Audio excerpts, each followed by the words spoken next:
अशी चमचमीत स्वीटकॉर्नची डिश पाहून सुटलं की नाही तोंडाला पाणी. आपण नेहमी स्वीटकॉर्न एकतर भाजून किंवा बॉईल करून मसाला चाट लावून खातो, पण यावेळेस म्हटलं चला काहीतरी त्याला ट्विस्ट देऊया. बाहेर थंडगार पाऊस सुरू असताना अशी मस्त स्पायसी बटरी डिश खायला कोणाला नाही आवडेल. सो नक्की एकदा ही रेसिपी करून बघा.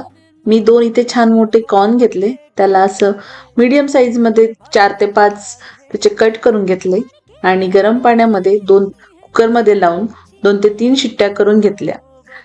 2 ते 3 शिट्ट्यांमध्ये कॉर्न छान प्रॉपरली बॉईल होतात आणि मग लगेचच कढईमध्ये थोडं बटर घेतलं, त्यामध्ये खूप सगळं असं बारीक लसूण टाकला.